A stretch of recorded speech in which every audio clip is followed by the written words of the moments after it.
Roasted gaming এর বিরুদ্ধে 70,000 টাকা স্ক্যাম করার একটি অভিযোগ আসে। এত বড় ধরনের একটি অভিযোগ আসলো কোথা থেকে, কিভাবে সে 70,000 টাকা স্ক্যাম করলো, এ ব্যাপারে ডিটেলস আপনারা জানতে পারবেন এই ভিডিওতে। শুধু তাই নয়, তার পাশাপাশি রোস্টেড গেমিং এই ব্যাপারে রিপ্লাইও দিয়েছিল, সেটিও আপনাদেরকে দেখাবো। তবে সর্বপ্রথম আমরা যে টপিকটি দিয়ে শুরু করতে যাচ্ছি সেটি হচ্ছে FFBC 2025 থেকে। FFBC 2025 একটি স্কোয়াড ছিল, TNT স্কোয়াড। আপনারা অবশ্যই দেখেছেন, তারা কিন্তু ফাইনালি খেলেছিলেন। তারা রিসেন্টলি এই টুর্নামেন্ট সম্পর্কে বেশ কিছু অভিযোগ তুলে ধরে, যেখানে টিম ম্যানেজমেন্টের মাধ্যমে তাদেরকে যে হোটেলে নিয়ে যাওয়া হয়েছিল, সেখানে যে তাদেরকে ব্রডব্যান্ড ইন্টারনেট প্রোভাইড করা হয়েছিল, সেই ইন্টারনেট ঘটিত কারণে তারা দুইটি ম্যাচে টোটালি কোনো ধরনের পারফর্ম করতে পারে নাই। মূলত ঘটনাটি ঘটেছে যখন তারা ম্যাচ খেলতেছিল, এমত অবস্থায় ইন্টারনেট কানেকশন লস হওয়ার কারণে তারা ম্যাচের ভিতরে অপোনেন্টের হাতে মারা যায়। যখন প্রথমবার সমস্যাটি হয়, তখনই সাথে সাথে তারা টিম ম্যানেজমেন্টকে জানিয়েছিল, এমনকি এটাও বলেছিল যে যেহেতু ইন্টারনেট কানেকশনের প্রবলেমের জন্য এমনটা হচ্ছে, তাই ম্যাচটাকে পজ করে দেওয়া কিংবা কানেকশন ঠিক করে কোনো একটি ব্যবস্থা গ্রহণ করার জন্য। কিন্তু ম্যানেজমেন্ট থেকে বারবার রিপ্লাই আসতে থাকে, তাদেরকে গ্যারেনার অফিসিয়াল থেকে যে ধরনের ইনস্ট্রাকশন দেওয়া হয়েছে তারা শুধুমাত্র সেভাবেই কাজ করতে পারবে। প্রথম ম্যাচে এই রকমের একটা পরিস্থিতির শিকার হওয়ার পরে তারা পুনরায় আবারও নিজেদের মনোবল ফিরিয়ে নিয়ে নতুন করে আবারও ম্যাচ খেলা শুরু করে। অতঃপর আরো একটি ম্যাচে একই ধরনের ঘটনা ঘটে। এবারেও ম্যানেজমেন্ট থেকে একই ধরনের রিপ্লাই পাওয়া যায়, যার জন্য তারা মূলত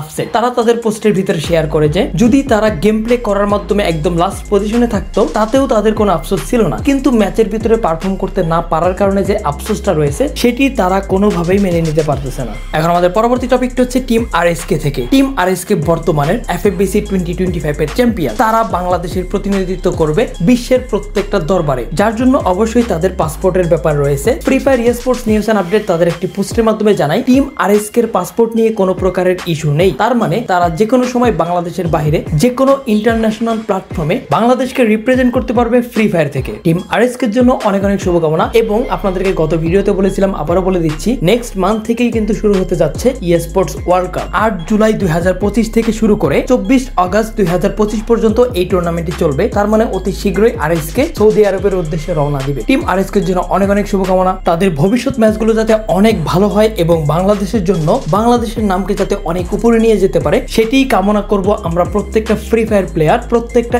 স্পোর্টস লাভার, প্রত্যেকটা স্পোর্টস এর সাথে সংযুক্ত ব্যক্তিরা। এখন আমাদের পরবর্তী টপিকটি হচ্ছে আলিফ গেমিং থেকে। আলিফ গেমিং এর যে প্রবলেমটি ছিল, সেটিকে অবশ্যই সলভ করে দেওয়া হয়েছে। প্রবলেমটিকে সলভ করে দেওয়ার পরে আলিফ গেমিং একটি কমিউনিটি পোস্ট করেছেন তার ইউটিউব চ্যানেলের কমিউনিটি পোস্টে, যেটি আসলে আমি গত ভিডিওতে মিস করে গিয়েছিলাম, তার জন্য এই ভিডিওতে কভার করে দিচ্ছি। যেখানে আলিফ গেমিং জানায় তিনি অবশ্যই ব্যাপারগুলোকে সমাধান করবেন, যারা যারা স্ক্যামের শিকার হয়েছে তারা অবশ্যই তাকে ইনফরমেশন গুলো দিবেন। সেখানে তিনি তার যে মেল রয়েছে সেটিকে মেনশনও করে দিয়েছেন। একই সাথে এই ঘটনাটিকে সমাধান করার জন্য অ্যাডভান্স গেমিং থেকে শুরু করে বাকি সকল রোস্টারদেরকে ধন্যবাদ জানান। এবার আমাদের পরবর্তী টপিক হচ্ছে রোস্টেড গেমিং কে নিয়ে। রোস্টেড গেমিং এর নামে অনেক বড় ধরনের একটা এলিগেশন দেয় অ্যাডভান্স গেমিং। অ্যাডভান্স গেমিং মূলত একটি ভিডিও আপলোড করে, যেখানে তিনি দেখান রোস্টেড গেমিং একজন ব্যক্তিকে প্রমোশন দেওয়ার কথা বলে 70,000 টাকা নেয়। এমনকি সে কিন্তু সেই প্রমোশনটা দেয়ও, কিন্তু ইউটিউবের পলিসির কারণে সেই ভিডিওটিকে রিমুভ করে দেয় ইউটিউব। যদিও রোস্টেড গেমিং সেই প্রমোশনটিকে দিয়েছিলেন, কিন্তু সেখানে ভিডিওটি রিমুভ হয়ে যাওয়ার কারণে যে ব্যক্তি প্রমোশন নিয়েছিলেন তার লাভের কোনো কিছুই হয় নাই। তাই তিনি অন্য একটি ভিডিও কিংবা টাকা ব্যাক দেওয়ার কথা বলে। অনেকদিন পর্যন্ত রোস্টেড গেমিং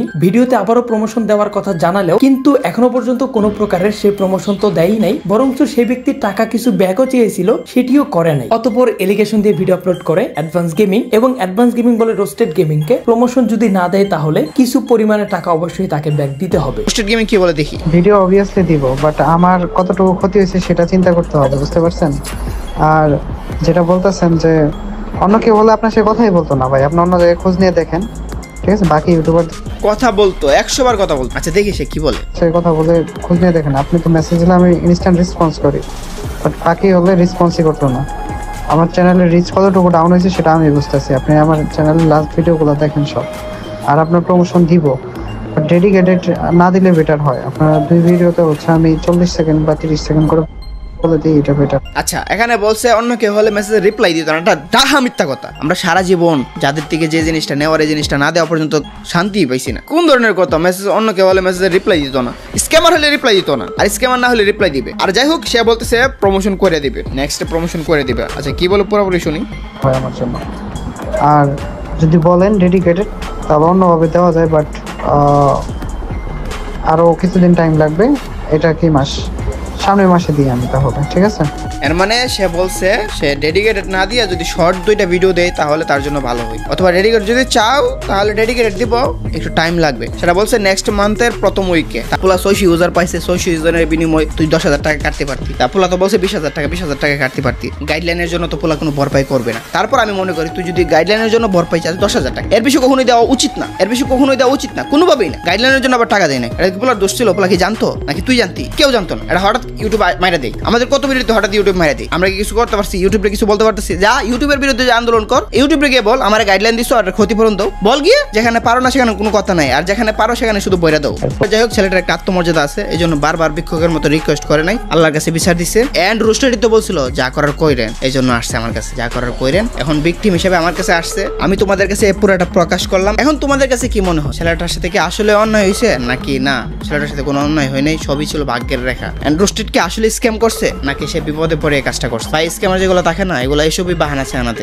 অতঃপর এই ব্যাপারে একটি রিপ্লাই ভিডিও আপলোড করে রোস্টেড গেমিং, যেখানে সে জানায় যে ব্যক্তির প্রমোশন তিনি করেছিলেন তার থেকে তার যে চ্যানেলের ভিতরে স্ট্রাইক এসেছে সেই জন্য তিনি আরো বেশি পরিমাণে ক্ষতিগ্রস্ত হয়েছে। তারও উপরে গ্যারানার কিছু রুলস থাকার কারণে তিনি আর নতুন করে কোনো প্রকার প্রমোশন করতে পারতেছেন না। আর যেহেতু রোস্টেড গেমিং কোনো প্রকার প্রমোশন করবেন না, একই সাথে তিনি কোনো প্রকারের টাকাও ব্যাক দিবেন না, কারণ হচ্ছে তার চ্যানেলের ভিতরে অনেক বেশি পরিমাণে ক্ষতি হয়েছে, যার জন্য তিনি তার ভিডিওতে বলেন তার যে চ্যানেলের এত বড় ক্ষতি হলো এর দায়ভার কে নিবে। এমনটা প্রশ্ন তোলার পাশাপাশি সে অ্যাডভান্স গেমিং কে নিয়েও প্রশ্ন তোলে, যেখানে সে বলে অ্যাডভান্স গেমিং এর তো তার সাথে পরিচয় ছিল, তাহলে সে কেন এগুলো কোনো কিছু না জানিয়ে ভিডিও বানিয়ে ফেললো। গাইডলাইন দিয়ে আমার ভিডিওটা রিমুভ করে দিছে। আর কেন গাইডলাইনটা খাইলাম, তো এটার রিজন যদি বলতে যাই, যে ভাই প্রমোশনটা করাইছিল টোটালি দোষ হচ্ছে ওনার।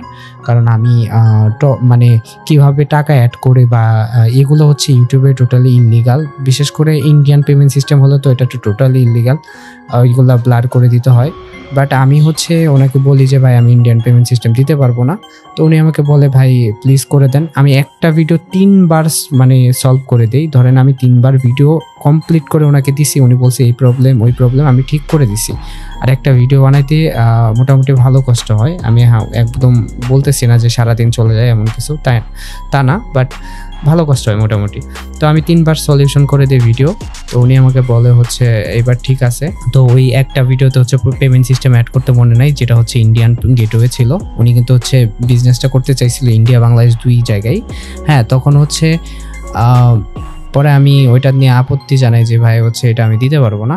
তো উনি বলে ভাই এটা দিয়ে দেন কাইন্ডলি, তাইলে আমার মন মতো হবে, দেন আমি দিয়ে দিই। হ্যাঁ ঠিক আছে, ওই পেমেন্টটা আমার আটকা পড়ে যায়। এদিক দিয়ে তো আমার হচ্ছে লস হইলই, আবার অন্যদিকে হচ্ছে আপনার প্রমোশনটা করে আমার চ্যানেলে একটা স্ট্রাইক চলে আসে। আর স্ট্রাইক চলে আসলে স্ট্রাইকটা হচ্ছে 3 মাস থাকে কমপক্ষে, মানে স্ট্রাইকের যে ইফেক্ট আছে সেটা 3 মাস থাকে। 3 মাস চ্যানেল পুরো ডাউন থাকে, ইভেন যেটা চলতেছে রানিং পিরিয়ড, ঠিক আছে।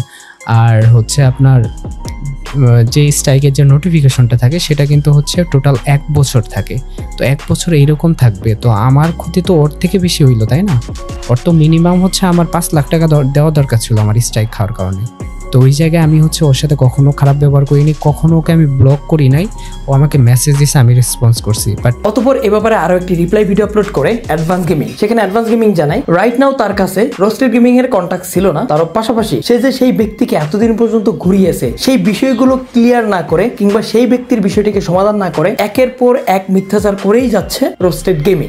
এখন আমরা একটি অ্যাচিভমেন্ট সম্পর্কে জানবো, যেটি হলো রিজ গেমার ওয়াইটি কে নিয়ে। বেশ কিছুদিন আগে তিনি তার ইউটিউব চ্যানেলে কমপ্লিট করে ফেলেছেন 100K সাবস্ক্রাইবার। বিষয়টা আসলে আমি মিস করে গিয়েছিলাম, তিনি যদি আমার চ্যানেলে কমেন্ট না করতেন তাহলে হয়তো আমি জানতেও পারতাম না। আসলে অনেক সময় কি হয়, অনেক বিষয় রয়েছে যেগুলো আমাদের চোখ এড়িয়ে যায়, সেজন্য অবশ্যই দুঃখ প্রকাশ করতেছি। আমি অবশ্যই চেষ্টা করি সবসময় সকল বিষয়গুলোকে কালেক্ট করার, তারপরেও যদি কোনোভাবে মিস হয়ে যায় এবং সেটি যদি আপনারা লক্ষ্য করতে পারেন তাহলে অবশ্যই আমাদেরকে, আমাদের টেলিগ্রাম রয়েছে, ইমেল রয়েছে, যে কোনো জায়গায় সেটি আমাদেরকে জানাবেন, আমরা অবশ্যই সেই ব্যাপারে কাজ করার চেষ্টা করব। যা হোক, মেনি কংগ্রাচুলেশন টু ইউ রিজড গেমার ওয়াইটি। এবার আমাদের পরবর্তী টপিকটা হচ্ছে জিকো ভাইকে নিয়ে। জিকো ভাই রিসেন্টলি একটি ভিডিও আপলোড করে যেখানে সে টিম আরএস কে নিয়ে একটি এক্সপ্লেনেশন ভিডিও আপলোড করে, যেটি ছিল FFBC 2025 এর ফাইনাল নিয়ে। যেখানে সে সবকিছু ভালোভাবে প্রকাশ করলেও তিনি আসলে যেভাবে বিষয়গুলোকে এক্সপ্লেন করতেছিলেন সেটাকে অনেকটাই ওভার অ্যাক্টিং এর সাথে তুলনা করতেছেন অনেকেই। এ ব্যাপারে একটি মেসেজ করতে দেখা যায় Free Fire Sports News and Updates এর ব্রডকাস্ট চ্যানেলে, যেখানে তারা বলে এটি যদি স্বাভাবিক কোনো কন্টেন্ট হতো তাহলে অনেকেই এড়িয়ে যেত, কিন্তু যেহেতু স্পোর্টস কে নিয়ে আপলোড করা ভিডিও, সে ব্যাপারে অনেকে নানা ধরনের ধরনের প্রশ্ন তুলতে পারে যে ফ্রি ফায়ার একটি ক্রিঞ্জ কমিউনিটি, ফ্রি ফায়ার কি আর কখনো ভালো হবে না, নানা ধরনের কিছু। এই সকল বিষয়গুলো থেকে আসলে বের হয়ে আসা সম্ভব হবে না যদি না এই সকল কন্টেন্ট গুলোকে থামানো যায় কিংবা আরো বেটার করা যায়। বেটার করতে হলে অবশ্যই কোয়ালিটিফুল কন্টেন্ট যুক্ত করতে হবে। এই ব্যাপারে আপনাদের কি মতামত অবশ্যই আমাদের কমেন্ট সেকশনে কমেন্ট করে জানাবেন। ইয়াপ গাইস, আজকের ভিডিও পর্যন্ত, আজকের মতো এখানে শেষ করতেছি। আপনাদের সকলের সাথে দেখা হচ্ছে পরবর্তী ভিডিওতে। সেই পর্যন্ত আপনারা সকলে ভালো থাকবেন, সুস্থ থাকবেন। বিদায় সকলকে, আল্লাহ হাফেজ।